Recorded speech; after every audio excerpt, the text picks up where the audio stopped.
ये जर्नी है हर एक साधक का, हर एक डिवोटी का। ये हमें अंदर से समझ, क्योंकि कितना भी एक्सपीरियंस मिले, हमें एक्सपीरियंस के पीछे भागना, एक्सपीरियंस मिलना ग्रेट है, लेकिन एक्सपीरियंस के बाद जब बाबा कहते हैं कि तुम में क्या सुधार, तुम अपने अंदर, तो ये जो आप शुरुआत में कहते हैं कि सबसे अच्छा रिलेशनशिप क्या रह सकता है, अगर मैं अपने स्वामी को गुरु की तरह देखता हूँ, क्योंकि अगर मैं माँ, साईं माँ बोलूंगा, ठीक है साईं माँ है, लेकिन स्वामी कहते हैं कि तुमको मैं बंगारू क्यों बोलता हूँ, क्योंकि जब सोना को प्योर करना होता है उसको पिघलाते हैं, गर्म करते हैं, और इतना गर्म करते हैं जब तक सोनार को अपना रिफ्लेक्शन, अपना प्रतिबिंब उसमें नहीं दिखता। तो उतना अगर हम लोग को गुजरने, उस तरह का पीड़ा अगर अनुभव करने के लिए हम तैयार हैं, तो हमें बाबा को एक गुरु की तरह देखना चाहिए। अगर माँ थोड़ा पीड़ा नहीं, सर मम्मी माँ नहीं हो रहा है, लेकिन गुरु में ठीक है, गुरु आई एम स्ट्रांग, मैं रेडी हूँ, आप जो प्रोसेस करना चाहते हैं मेरे साथ, मैं रेडी हूँ, मैं बिल्कुल तैयार हूँ। आप जो बता रहे हैं कि हमारी अंतर्वाणी से जो कुछ भी संदेश आ रहे हैं, कभी कभी हम उसका पालन करते हैं, कभी कभी हम नहीं कर पा रहे हैं। इसीलिए स्वामी ने कहा है कि तुम ये जो संबंध मेरे साथ गुरु का जोड़ो, और तुम तो मेरे दोस्त हो ही।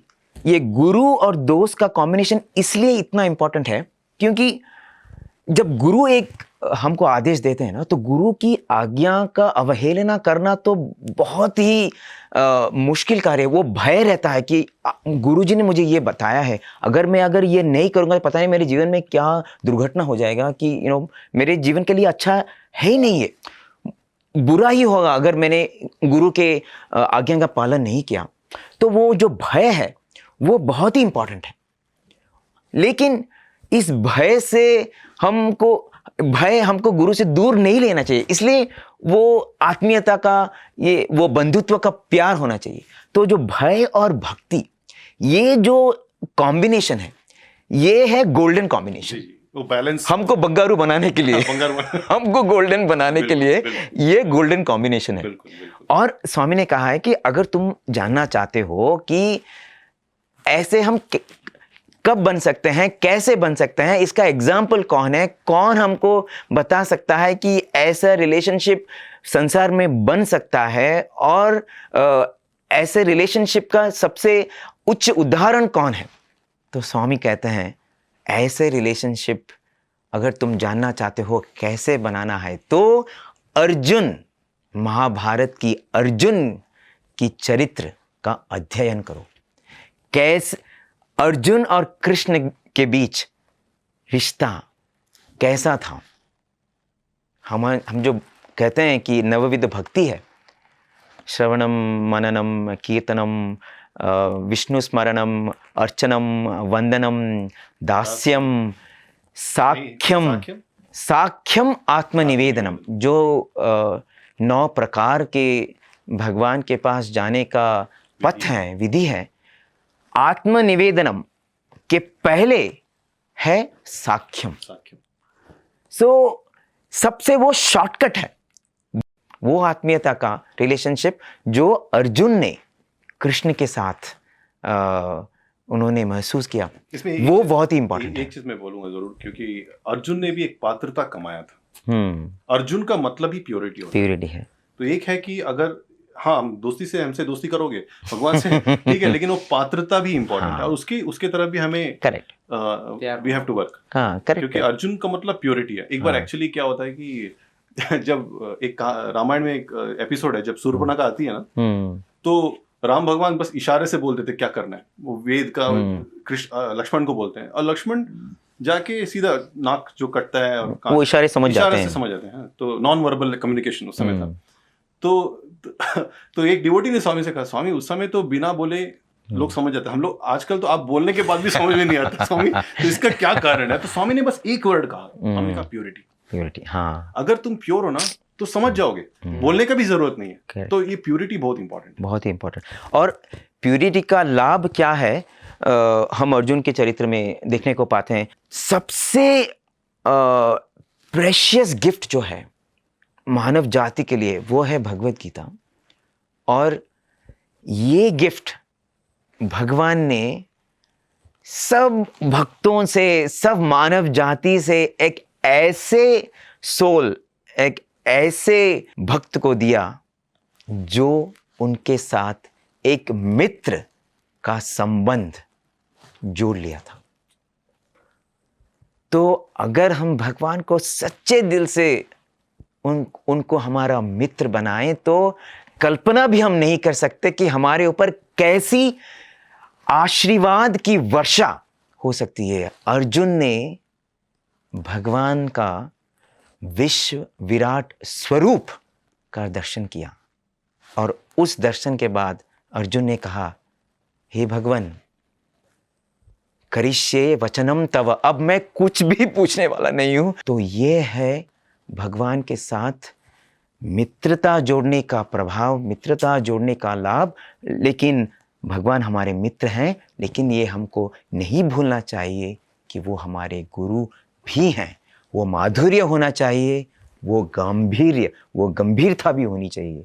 यही होनी चाहिए हमारी भगवान के साथ संबंध। एक और दो उदाहरण से शायद स्पष्ट हो दर्शकों को कि अग्नि, अगर हम आग में उंगली डालेंगे तो आग हाथ जल जाएगा, और उससे 100 मीटर दूर रहेगा तो अग्नि का जो गर्मी भी नहीं मिलने वाला है। आपको इतना डिस्टेंस मेंटेन करना है जिससे जो गर्मी भी आपको उसको एक वार्मथ मिलेगा, वो इंपॉर्टेंट। एक उदाहरण। दूसरा उदाहरण, ज्यादातर इसे डिसिप्लिन के मामले में हम देते हैं।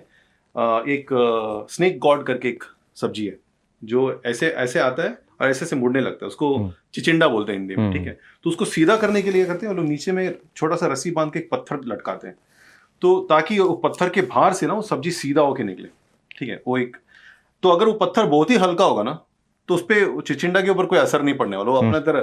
तो अगर हम गुरु को सिर्फ मित्र है, ही इज माय फ्रेंड, अगर हल्के से लेंगे, उनके आदर्श, उनके जो हमारा प्रति डायरेक्शंस है उसको डाइल्यूट कर देंगे तो बस फिर फायदा नहीं होने वाला। फिर हम बोलेंगे हम गुरु को तो मित्र मानते हैं, लेकिन यहाँ और अगर बहुत भारी हुआ तो टूट जाएगा, तो मतलब गुरु है एकदम टेंशन, मतलब ऐसे नहीं, उसका एक बैलेंस होता है। ये बैलेंस हमें निकालना होता है हमें। इसीलिए स्वामी कहते हैं कि मैंने सबको डिस्क्रिमिनेशन दिया, सबके अंदर एक बुद्धि है, विवेक है। जब भी हम लोग स्पिरिचुअलिटी के पाथ पे हैं, साधक के पाथ में है, कि हम लोग एक चीज इनपुट लेते हैं, पढ़ते हैं, बाबा के डिस्को स्वामी बोलते हैं, लेकिन देश काल परिस्थिति देखो और अपना बुद्धि को भी यूज करो। ये बहुत इंपॉर्टेंट है। विवेक सिर्फ मानव को मिला हुआ है, हाँ, जो मानव जाति को मिला है। और स्वामी इसलिए कहते हैं कि वही जो the great conference of the 4 pedals, तो उसमें कहते हैं कि जानवर लोग अपना स्वभाव नहीं छोड़ सकते हैं, सिर्फ मनुष्यों में ये एबिलिटी है क्योंकि उसके पास विवेक है, और वो विवेक प्लीज यूज करे। हमें विदाउट, अगर उसको हम यूज नहीं करते तो फिर हम लोग फिर बार बार कितना दूर जाना है, 1 सेंटीमीटर, ऐसे नहीं प्रश्न पूछना आपको, जितना आपको जब गर्मी ज्यादा वहां रुक जाइए, किसी और कितना दूर। तो ये क्या होता है, जब हम अभ्यास करने लगते हैं बाबा के टीचिंग्स को, तब वो अनुभव ज्ञान आता है। हम लोग बैठ के अगर सिर्फ पढ़ेंगे और फिर हाँ समझ गए, नहीं, उसको जब तक अभ्यास नहीं करते हैं, अपने जीवन में नहीं उतारते हैं, तब तक वो हम जब उससे एक नहीं हो जाते हैं, तब तक उसका फायदा नहीं मिलता। दवाई कितना भी अच्छा हो, लेकिन हाथ में लेके घूमने से कोई फायदा नहीं, जब तक अंदर हम उसको खा के उसको ग्रहण करते हैं और उसको एसिमिलेट करते हैं। ये बहुत इंपॉर्टेंट। अगर हम देखें तो हमको मालूम है हमको किसके साथ दोस्ती कैसे बनाना है, लेकिन बहुत लोग पूछते हैं भगवान को कैसे दोस्त बनाए यार, भगवान के साथ ऐसा संबंध कैसे जोड़ें? तो आपका क्या राय है?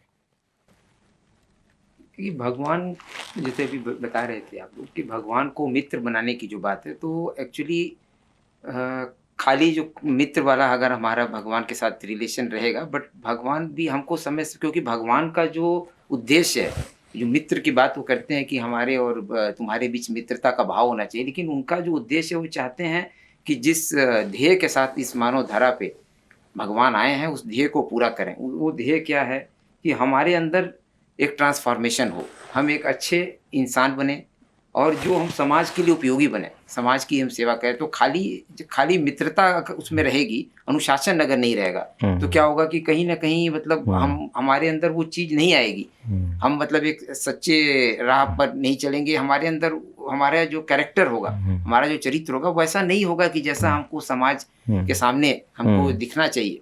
तो इसीलिए कबीर दास जी का एक दोहा है जिसमें वो कहते हैं कि गुरु कुम्हार शिष्य कुंभ है, गड़ी गड़ी काढ़े खोट, अंतर हाथ सहार दे, अंदर से हाथ के द्वारा सहायता देके बाहर बाहे चोट। तो इसमें कबीर दास जी ये समझाते हैं कि जो गुरु है वो एक कुम्हार की तरह है, और जो शिष्य है वो एक मिट्टी के कच्चे बर्तन की तरह है, घड़े की तरह है। तो उसको जब शेप देना होता है, उसको हमको जब एक मोल्ड करना है, बनाना है, तो उसमें वो क्या करता है कि बाहर से चोट देके उसको ठीक करता है, बट अंदर से उसका सहायता है, प्रोटेक्शन है। तो सेम उसी तरह भगवान भी हमको अनुशासित करने के लिए भगवान हमको उस मार्ग पे ले चलते हैं कि जिससे हमारे अंदर अनुशासन आए। प्रेम तो उनका अनवरत हमारे साथ है, हमेशा है, अंदर से तो उनका भाव तो पूरा प्रेम का। भगवान तो कभी क्रोधित नहीं होते। तो उनके सब परीक्षा भी प्रेम का ही एक दूसरा रूप है, दूसरी रूप है। टेस्ट वाली बात कर रहे हैं, टेस्ट तो उनका उसी का एक रूप है। मतलब वो हमको प्रेम तो हमेशा उनका हमारे साथ है, बट हमको अनुशासित करने के लिए, ताकि अगर हम अनुशासन में चलेंगे तभी हम समाज के लिए एक उपयोगी, एक सम्मानी व्यक्ति बनेंगे। तो उसके लिए भगवान हमको प्रेम देके अनुशासन के मार्ग पे ले जाने के लिए हमें समय समय पे अपना गाइडेंस देते रहते हैं, जिससे हम अनुशासित होकर एक सही आदमी इंसान बन सकें, जो हमारे जीवन का उद्देश्य है, मानव जीवन का। अगर हम सोचें कि भगवान मेरे सबसे घनिष्ठ दोस्त हैं, मेरे बिलवड हैं, तो हमको सोचना चाहिए कि मुझे क्या करना है जिससे भगवान के मुख पर आनंद आ जाए।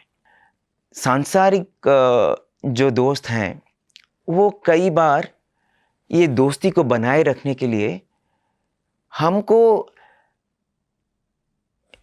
हम जो कुछ भी कर रहे हैं ना, वो हम अगर वो जानते भी हैं कि ये हमारे लिए अच्छा नहीं है, लेकिन अगर वो दोस्ती के रिलेशनशिप को अफेक्ट करेगा ना, तो वो हमको बताएंगे नहीं बताएंगे, क्योंकि उनको क्या है कि ये अच्छा दोस्त चल रहा है। अगर मैं भी कुछ भी ऐसा कर रहा हूँ जो वो सोचते हैं कि ये अच्छा नहीं है, लेकिन वो नहीं बताएंगे मुझे, क्योंकि उनको क्या है कि नहीं, ये दोस्ती तो मुझे चाहिए, दोस्ती टूटने का डर। हाँ, दोस्ती टूटने का डर है। तो वो ऐसी चीज मुझे नहीं बोलेंगे। अगर मैंने कुछ नया चीज शुरू किया है, तो अगर वो जानते भी हैं कि वो मेरे लिए अच्छा नहीं है, लेकिन वो नहीं बोलेंगे।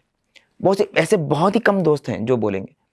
लेकिन भगवान एक ऐसे हैं जो हमारे 100% हमारे वेल विशर हैं, जो हमारे लिए ठीक नहीं है, जो हमको हमारे जीवन में अग्रसर होने में बाधा दे सकती है। तो ऐसी चीज़ भगवान तो ज़रूर उसको अटक देंगे। हमारे लाइफ में ऐसे बहुत चीज़ होते हैं कि हमको लगता है मैंने ये कार्य शुरू किया, ये क्यों नहीं हो रहा है, भगवान मेरे दोस्त हैं, ये क्यों भगवान नहीं होने दे रहे हैं।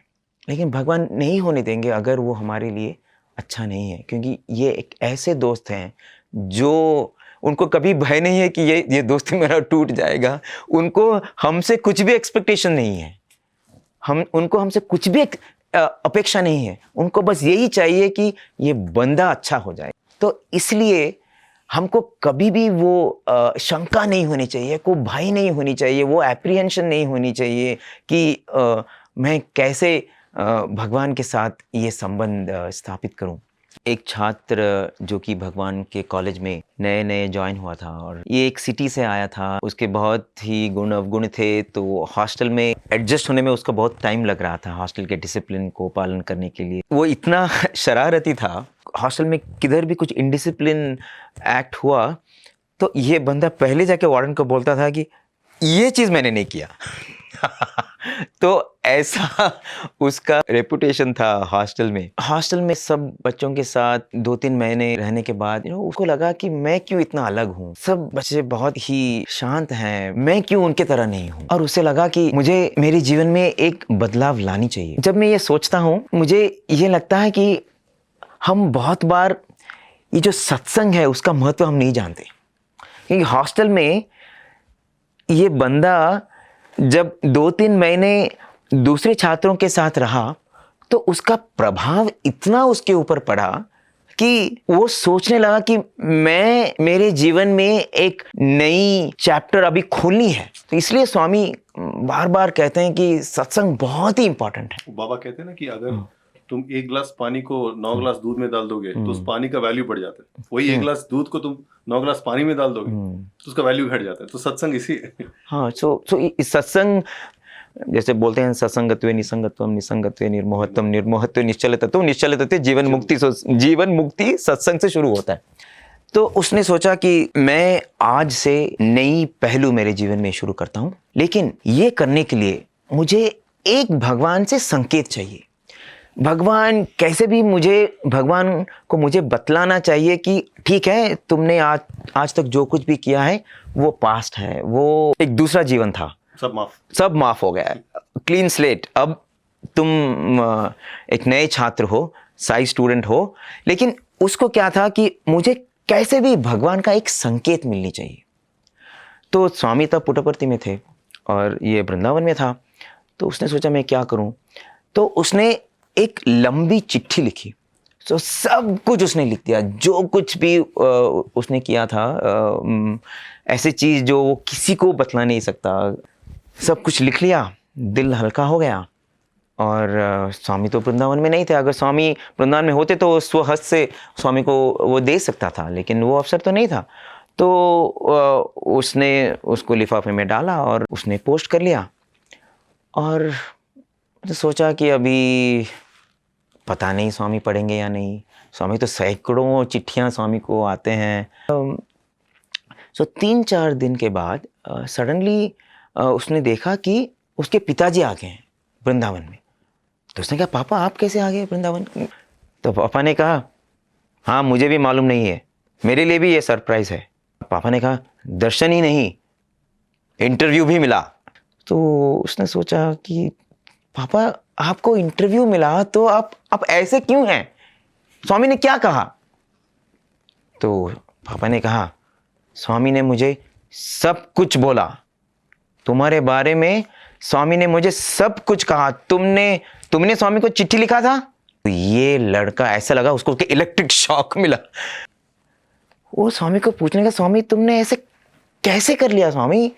मेरे दिल की बात जो मैं किसी को नहीं बता सकता, ऐसी चीज मैं पूरी विश्वास के साथ जो अपने बीच है, एक दोस्त के बीच है, ऐसा धोखा आई मीन ऐसे विश्वासघात तुम कैसे कर सकते हो स्वामी? तो पापा स्वामी ने क्या बोला? तो पापा ने कहा, स्वामी ने कहा ऐसी चीज कोई चिट्ठी में लिखता है क्या? तुमने लिखा है कि हॉस्टल के सांभर में नमक कम है, तुमने लिखा है कि हॉस्टल के रसम में पानी है, बहुत ही वाटरी है रसम, तुमने लिखा है कि हॉस्टल के दाल में वेजिटेबल्स नहीं। ऐसी चीज कोई लिखता है क्या चिट्ठी में? मालूम नहीं है? ये सिली चीज, छोटी छोटी चीज, ऐसी चीज कोई भगवान को लिखता है? तो ये जब उसने सुना तो दिल पूरा हल्का हो गया। ठीक है पापा, और बताओ और स्वामी ने क्या कहा मेरे बारे में? स्वामी ने कहा यही, स्वामी ने कहा उसको जाकर बुद्धि चप्पू, उसको जाकर बोलो कि वो सतर्क रहे। जो कुछ भी उसने लिखा था चिट्ठी में मैंने उसे पढ़ लिया है। बस ये बताने के लिए भगवान ने इतनी बड़ी ड्रामा की, लेकिन जो उसने भगवान को लिखा था, जो आपस की बात है, वो केवल भगवान को पता है, इसको पता है।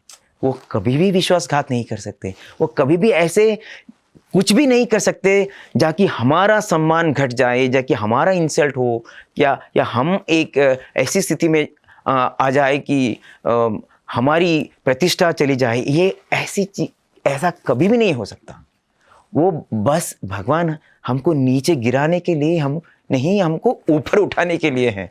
और वे ऐसे बहुत लीलाएं करेंगे। अगर हम में वो बदलाव लाने की, अगर हमें वो इंटरेस्ट है, अगर वो डिटर्मिनेशन है, वो दृढ़ता है, जैसे आपने कहा, वो चमत्कार से अगर हमको वो संस्कार अगर हमको हमें लानी है, अगर वो दृढ़ प्रण हम में है, तो भगवान ऐसे बहुत ही चाल रचा के हमको बताएंगे कि मैं तुम्हारे साथ हूँ, तुमने मुझे मित्र बनाया, ये मित्र कभी तुम्हारा हाथ नहीं छोड़ेगा। इनफैक्ट इंग्लिश में कहते हैं ना कि Swami if you take 1 step I will take 100 step. हम अगर एक पग स्वामी की तरफ लेंगे तो स्वामी 100 पग दौड़ के आएंगे। बाबा इंतजार कर रहे। उस लड़के ने बस सोचा कि मुझे एक कंफर्मेशन चाहिए, लेकिन बाबा ने उनके पिताजी को भीड़ में, क्योंकि स्वामी का इंटरव्यू मिलना मतलब कितना दुर्लभ है, हमें पता है कि हम लोग स्टूडेंट्स, हम लोग फर्स्ट लाइन, जो भी उस समय फर्स्ट लाइन के लिए हम लोग कितना भागा दौड़ी करते थे, मैट फेंकते थे, मैट के ऊपर जाके कूदते थे, और बीच में कैसे भी फर्स्ट लाइन, क्योंकि फर्स्ट लाइन में भी क्या उस तरफ भी है, इस तरफ भी है, बाबा उस तरफ भी देख सकते, इस तरफ भी देख सकते, वो एक है। और फिर बाबा से बात होना, फिर बाबा इंटरव्यू देना, मतलब और इनफैक्ट ऐसा होता था कि हम लोग इतने साल थे स्टूडेंट्स, सामने में 300, एक थर्ड ब्लॉक में 300 स्टूडेंट्स बैठेंगे, तो हम लोग को सब था कि लेटर दो बाबा के पास, जो बाबा बुलाएंगे। हम्म। और कुछ लोगों को बहुत चांस मिलता था, ठीक है, तो हम लोग, अरे स्वामी हम लोग भी हैं स्वामी, तो हम लोग बोलते अरे कुछ लोग स्वामी के बेटे, कुछ लोग से बैठे हैं यहाँ पे, ठीक है। तो हम लोग बहुत, मतलब इंटरव्यू बहुत बड़ी बात, ठीक है। बहुत बड़ी तो एक चीज में समझ में आया, क्योंकि उस समय लगता था कि ये बाबा कुछ लोगों को प्यार करते हैं, क्योंकि है ना, ऐसा सोच था उस समय, लेकिन हम लोग ग्रो करते हैं। लेकिन एक चीज देखिए, गुरु ना, भगवान जो सिद्ध पुरुष और भगवान स्पेशली अवतार है, उनको मालूम है कि किस बच्चे को देने से क्या होगा। मतलब जैसे कि घर में अगर हमारे जो घर की माँ भी है, अगर 2 बच्चे हैं, एक बच्चे को वैनिला आइसक्रीम पसंद है, एक को चॉकलेट आइसक्रीम पसंद है, अगर टेबल में एक वैनिला आइसक्रीम हम माँ रखती है और एक तरफ चॉकलेट आइसक्रीम रहेगी, तो जब बच्चे स्कूल से आएगा तो माँ को पता रहता है कि कौन सा बच्चा किस तरफ जाएगा। ये तो भगवान है, साई माँ है, इनको मालूम है इस बच्चे को अगर हम अभी अटेंशन नहीं देंगे शायद वो चला जाएगा गलत इसमें, और इस बच्चे को अगर अटेंशन हालांकि नहीं दे रहे हैं, लेकिन उस अटेंशन ना मिलने के कारण वो जो साधना करेगा, जो करेगा वो उसके लिए अच्छा है। तो ठीक है, जैसे एक दृष्टांत है जहाँ पे गौतम बुद्ध रहते हैं, तो गौतम बुद्ध के एक शिष्य बगल में आनंद बैठे हुए थे, तो एक व्यक्ति आता है गौतम बुद्ध के पास, बोलते हैं कि क्या भगवान है, एक प्रश्न, क्या भगवान है? तो गौतम बुद्ध उसे देखते हैं और बोलते हैं हाँ भगवान है, ठीक है। वो ऐसे नमस्ते करके चला जाता है। बस आधे घंटे बाद और एक व्यक्ति आता है, बोलता है क्या भगवान है, सेम प्रश्न। तो गौतम बुद्ध बोलते हैं नहीं, भगवान नहीं होता। तो आनंद आश्चर्य से क्या अभी आधे घंटे पहले बोले हैं, अभी नहीं बोले। फिर आधे घंटे 1 घंटे बाद और एक व्यक्ति आता है, वो भी गौतम बुद्ध से यही प्रश्न पूछता है, क्या भगवान है? तो गौतम बुद्ध मौन रह जाते हैं, देखते थे, कुछ नहीं बोलते। वो भी 5-10 मिनट वेट करता है, फिर चला जाता है। तो फिर आनंद बोलता है कि मास्टर मुझे समझ नहीं आया, ये क्या हुआ? आपने एक को बोला कि भगवान है, दूसरे को बोला भगवान नहीं है, तीसरे को तो आपने जवाब भी नहीं दिया। तब गौतम बुद्ध ने बोला कि देखो, जो पहला व्यक्ति आया था ना, उसका जो अंदर का जो स्वभाव है कि कोई संत महात्मा के पास वो अगर जाता है और पूछता है, और जो भी संत महात्मा उसे कहता है तो उस पर विश्वास करता है। तो मैंने कहा हाँ है, तो उसे विश्वास है और वो भगवान को पालेगा। दूसरा जो व्यक्ति आया था, उसका नेचर है कि वो जाएगा संत महात्मा के पास जानबूझ के, और जो बोलते हैं उसका उल्टा प्रूव करने की कोशिश करेगा, ठीक है। तो जब मैंने कहा कि भगवान नहीं है, तो वो अभी उसका लक्ष्य रहेगा कि नहीं भगवान है, प्रूव करना है, तो वो भी भगवान के पास जाएगा। और जो तीसरा व्यक्ति आया था, वो क्या है कि वो सब जगह से आंसर पता करेगा, लेकिन वो अपना अंदर का सुनता है। तो उसके लिए मैं मौन रखा। अब जब मैं कुछ बोला नहीं तो अंदर ही जाएगा, और अंदर में उसको भगवान मिलेगा।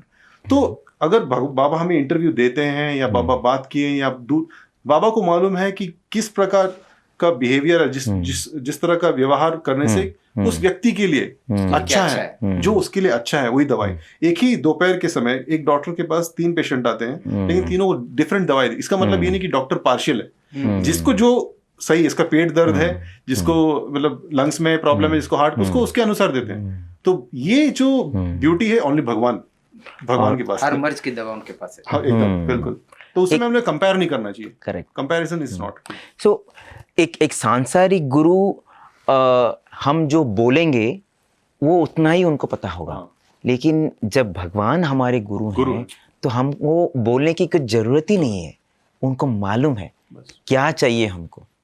एक सांसारिक मित्र वो करेगा जो हमको अच्छा लगेगा, लेकिन भगवान ऐसे मित्र हैं, वो वही करेंगे जो हमारे जीवन और जीवन काल और आगामी जन्मों के लिए अच्छा है।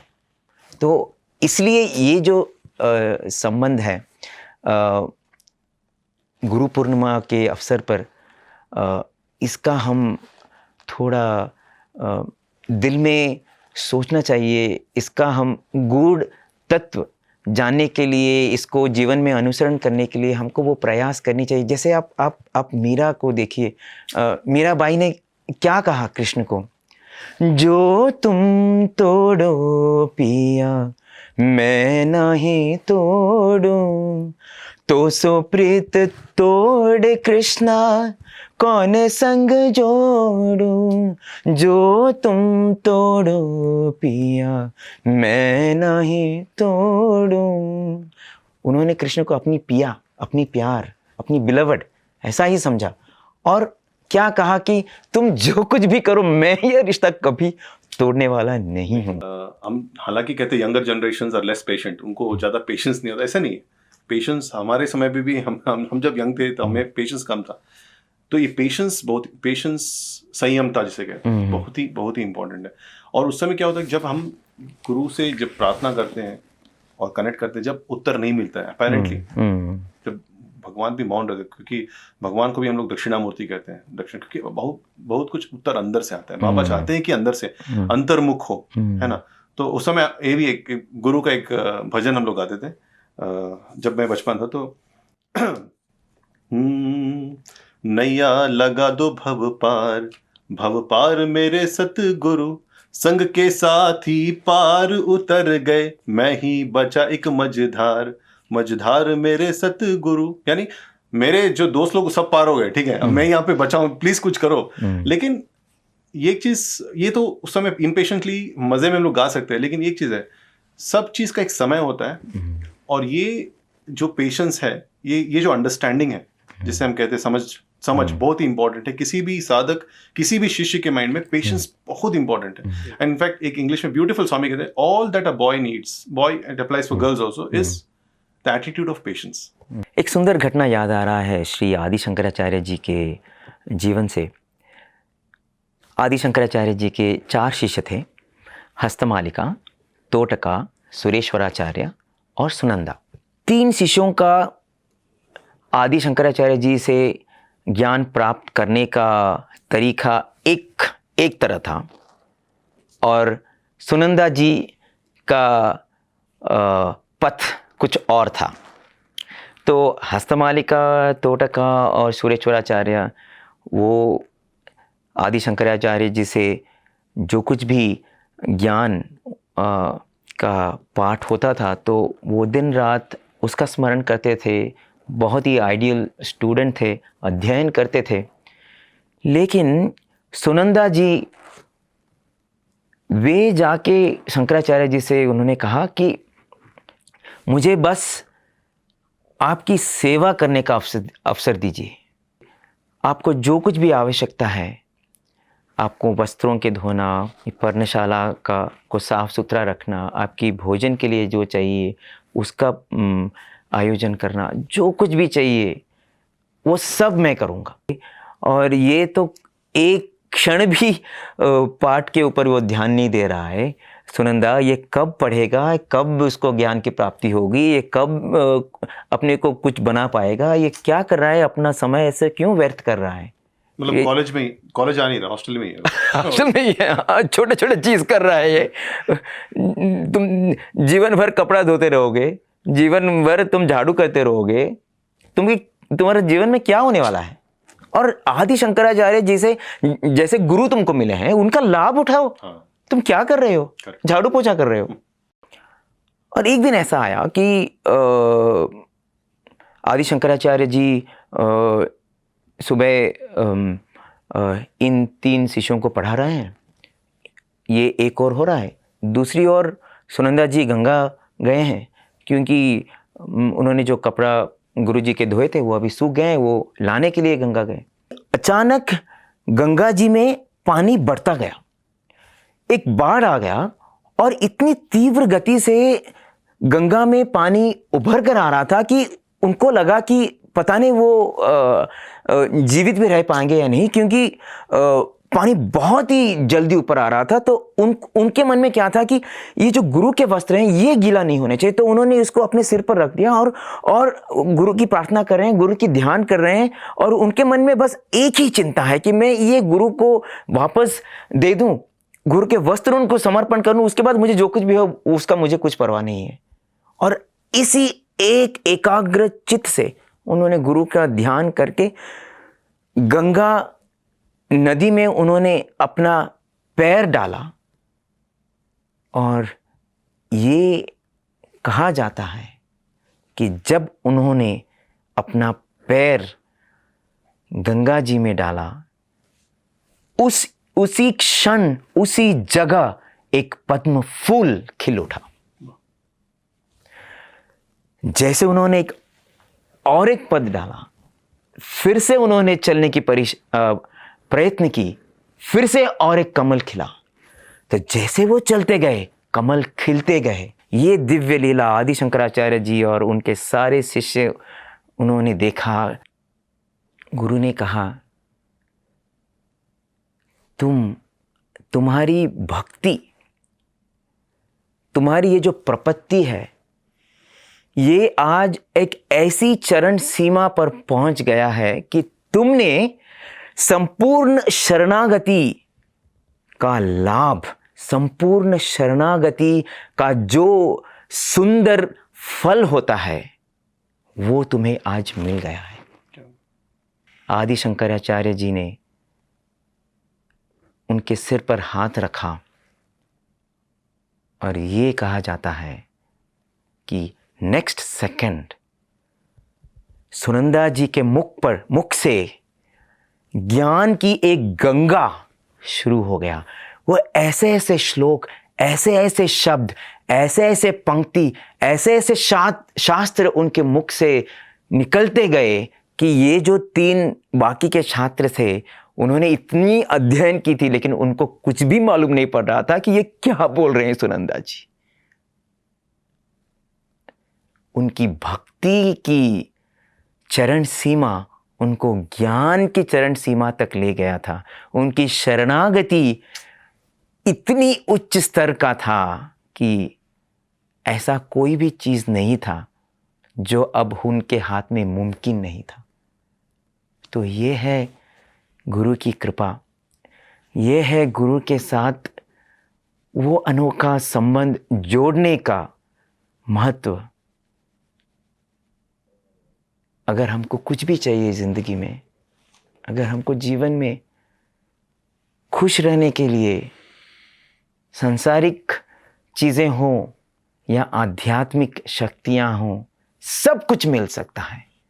सब कुछ हमारे हाथ में है अगर हम गुरु के हाथ पकड़ लें। ऐसा कुछ भी मिरेकल नहीं है जो हमारे जीवन में नहीं हो सकता। कई लोग कहते हैं कि इनफैक्ट जब वो इमरजेंसी होता है ना तो जाके गुरु का पैर पकड़ो, है ना, समर्पित हो जाओ।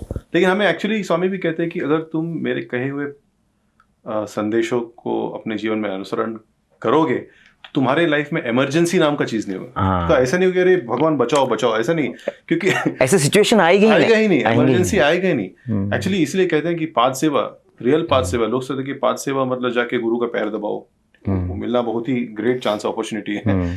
लेकिन असली पाद सेवा स्वामी कहते हैं कि पाद सेवा मतलब मैं जिस मार्ग पे चला हूँ उस मार्ग पे तुम भी चलो। दैट इज रियल पाद सेवा। सेवा मतलब तुम अगर उस पाथ पे चल रहे हो मतलब तुम सही मार्ग पे चल रहे हो, तुम कभी भटकोगे नहीं। और दूसरी बात है कि ऐसा नहीं है कि हम जब बहुत ही डिफिकल्टीज और बहुत ही सारे कठिनाइयों में घिरे हैं तब जाके तब जाके गुरु का पैर पकड़ना है।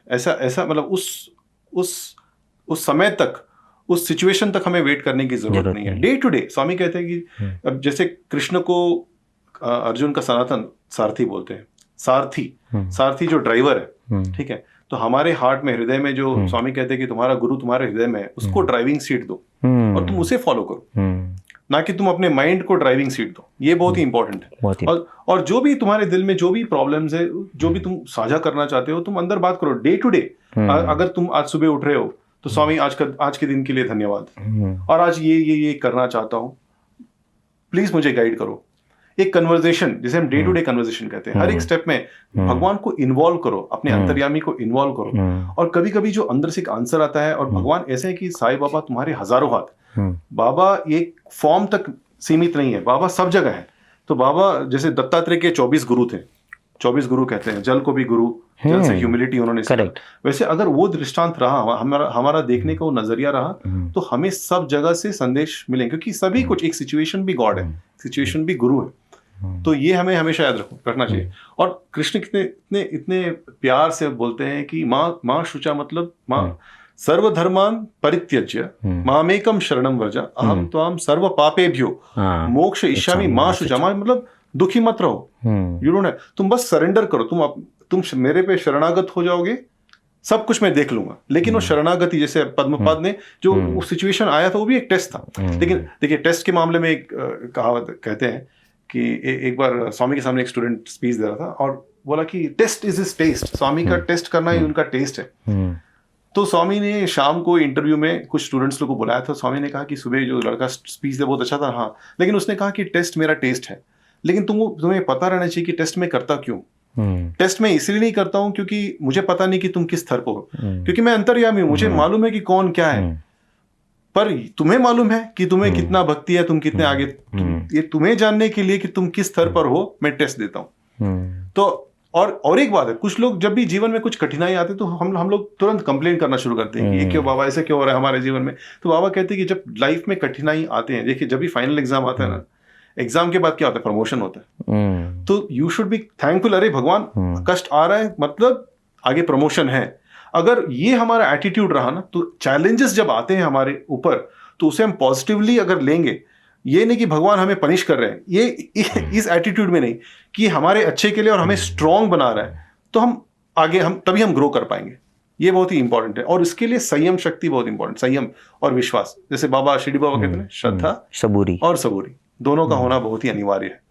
और अगर इस एटीट्यूड को हम कल्टीवेट करेंगे तो अभी आने वाला गुरु पूर्णिमा जब आ रहा है, तो ये अंडरस्टैंडिंग कि गुरु हमारे मित्र हैं और जो भी हमारे जीवन में हो रहा है वो हमारे अच्छे के लिए और हमारे भले के लिए हो रहा है, और ये एटीट्यूड कि बाबा दो और भी चैलेंजेस दो, I am ready for it, yes captain, okay, so I am ready for it. ये जो एटीट्यूड है ना कि दैट विल हेल्प अस, वो हमें हेल्प करेगा, ना कि अरे ये गुरु है फिर ये बाबा ये क्या हमारे साथ ऐसा कैसे हो गया, हमने प्रार्थना किया था ये क्यों नहीं हो पा रहा है। ये जो कहते हैं ना कि हम लोग रोते हैं, और ये एटीट्यूड छोड़ना होगा। We are Swami children and Swami wants us to be, हमें स्वामी चाहते कि हम स्ट्रांग रहें और हमेशा पॉजिटिव रहें और भगवान को एक मित्र की तरह देखें, एक फ्रेंड की तरह। सो जितने भी टेस्ट हैं तो वो बोलते हैं ना, ये टेस्ट हैं, we have to convert them into testimonies of his love. क्या बात। ये जो जितने टेस्ट हैं ये परीक्षा नहीं है, ये प्रेम के दूसरे रूप हैं, प्रेम के एक दूसरा सा आभास है।